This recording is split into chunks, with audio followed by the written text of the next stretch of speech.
اللہ تعالیٰ کے پاک نام کے ساتھ جو رحمان بھی ہے اور رحیم بھی، آپ کا ہوسٹ داؤد طاہر آپ کی خدمت میں حاضر ہے۔ ویورز، آج میں جس خاتون کے بارے میں آپ کے ساتھ بات کرنے والا ہوں وہ کوئی معمولی خاتون نہ تھیں۔ بظاہر تو وہ نرسنگ کے پیشے سے منسلک تھیں، لیکن اپنی زندگی میں انہیں قائد اعظم محمد علی جناح بانی پاکستان کی خدمت کا موقع ملا تھا اور یہی ان کی وجہ شہرت ہے۔ ویئرس، آپ کے علم میں ہے کہ بانی پاکستان قیام پاکستان کے کچھ ہی عرصہ بعد شدید علیل ہو کر زیارت منتقل کر دیے گئے تھے۔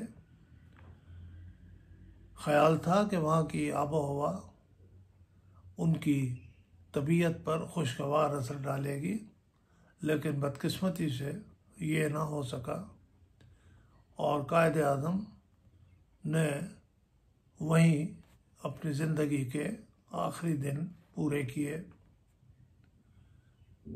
ویورز، قائد اعظم کی نگہداشت کے لیے محترمہ فاطمہ جناح دن رات وہاں موجود رہتی تھیں اور بڑی تندہی سے نرسنگ کے فرائض بھی سر انجام دے رہی تھیں۔ قائد اعظم کی معالجاتی ٹیم کا خیال تھا کہ قائد اعظم کے لیے ہمہ وقت نرس بھی ہونی چاہیے، لیکن قائد اعظم بار بار یہی فرماتے کہ فاطمہ جناح کی موجودگی میں مجھے کسی اور نرس کی ضرورت نہیں۔ تاہم جب قائد اعظم کی طبیعت زیادہ نڈھال ہونے لگی اور محترمہ بھی یہ ذمہ داری ادا کرتے کرتے تھک سی جاتی تو قائد اعظم رضامند ہوئے اور ان کے لیے سبی میں تعینات ایک لیڈی کمپاؤنڈر کو طلب کیا گیا۔ یہ lady compounder Mrs A S Nathaniel تھیں۔ وہ 1938 میں اس شعبے میں آئی تھیں اور یہ میری ذاتی رائے ہے کہ غالباً ایک بہت اچھے لیڈی کمپاؤنڈر یا نرس کے طور پر انہوں نے شہرت پائی ہوگی، ورنہ کوئٹہ سے ہی کوئی نرس قائد اعظم کی خدمت پر مامور کی جا سکتی تھی۔ بہرحال جو بھی تھا، مختصر طور پر یہ کہ یہ قائد اعظم کے پاس موجود رہنے لگیں۔ جس دن یہ وہاں پہ پہنچی اس سے اگلے روز ڈاکٹر الہی بخش، جو قائد اعظم کی معالجاتی ٹیم کے سربراہ تھے، صبح قائد اعظم کو دیکھنے کے لیے پہنچے تو فاطمہ جناح نے انہیں بتایا کہ کل شام اس نے قائد اعظم کا ٹیمپریچر لیا تو قائد اعظم نے پوچھا کہ مجھے بخار کتنا ہے۔ اس پر انہوں نے جواب دیا کہ میں میڈیکل کوڈ کے تحت مریض کو اس کا درجہ حرارت یا اس کی بیماری کے بارے میں کوئی اور بات بتانے کی پابند نہیں۔ ہاں، ڈاکٹر آ جائیں گے تو میں ان کو یہ ساری باتیں بتا سکتی ہوں۔ قائد اعظم بانی پاکستان بھی تھے، اس وقت پاکستان کے گورنر جنرل تھے۔ کوئی اور کم ظرف ہوتا تو شاید یہ جواب سن کر سیخ پا ہوتا، لیکن قائد اعظم نے یہ جواب سنا اور اسے سراہا اور اس خواہش کا اظہار کیا کہ کاش ہمارے سارے سرکاری ملازم اسی طرح اپنی ذمہ داریاں پوری کرنے لگیں تو ہمارا ملک دنوں میں کہیں کا کہیں پہنچ سکتا ہے۔ یہ واقعہ کرنل الہی بخش نے اپنی کتاب with the Quaid Azam during his last days میں بیان کیا ہے۔ یہ کتاب قائد اعظم کی وفات کے بعد شائع ہوئی، لیکن حکومت وقت کو کسی وجہ سے پسند نہ آئی، اسے ضبط کر لیا گیا۔ کئی سال یہ کتاب ضبط رہی، پھر حالات بدل گئے تو اس کتاب کو بھی قید سے رہائی ملی۔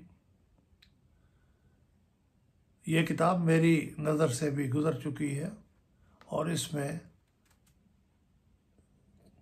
اے ایس نتھانیل کا نام لیے بغیر یہ واقعہ بیان کیا گیا ہے۔ اے ایس نتھانیل، جیسا کہ ان کے نام سے بھی ظاہر ہے، مسیحی خاندان سے تعلق رکھتی تھیں۔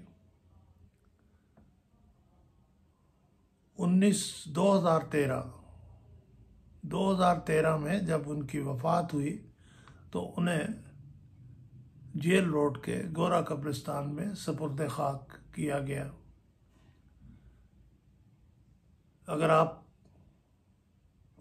گورا قبرستان جائیں تو گیٹ سے داخل ہونے کے بعد قریباً 15 یا 20 قدم چلنے کے بعد سڑک کے اوپر دائیں ہاتھ ان کی قبر ہے۔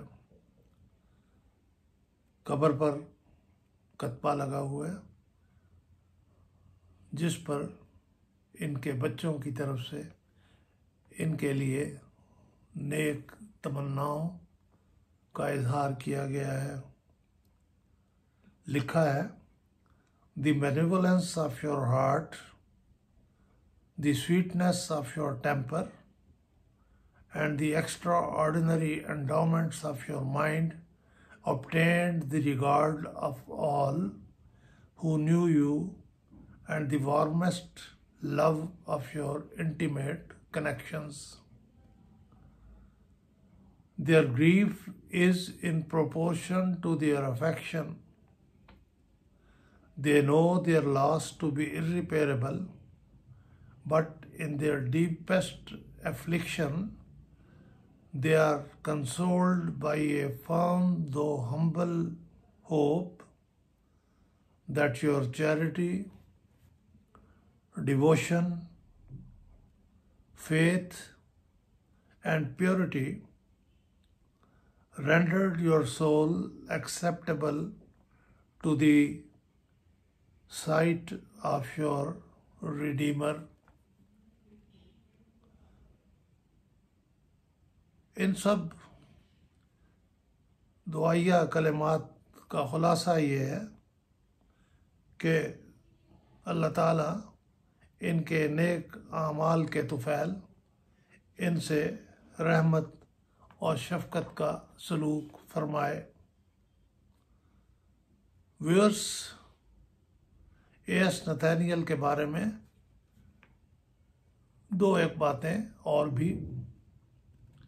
ان کی وفات پر مختلف ٹی وی چینل نے وفات کی خبر شائع کی، ساتھ کچھ ان کے حالات کے بارے میں بھی بعض جگہ گفتگو ہوئی۔ ایک جگہ کہا گیا کہ ایک بار قائد اعظم نے ان سے کہا، "تم نے میری بڑی خدمت کی ہے، بتاؤ میں تمہارا کوئی کام کر سکتا ہوں۔ اے ایس نتھانیل نے جواباً کہا کہ میرا تعلق پنجاب سے ہے، پوسٹنگ بلوچستان میں ہے، آپ مجھے وہاں بھجوا دیجیے۔ قائد اعظم نے جواب سنا اور فرمایا کہ یہ تو محکمہ صحت کا کام ہے، گورنر جنرل اس میں کیسے دخل اندازی کر سکتا ہے؟ جہاں تک میری معلومات ہیں، کرنل الہی بخش نے یہ واقعہ بیان نہیں کیا، اور اس واقعے کا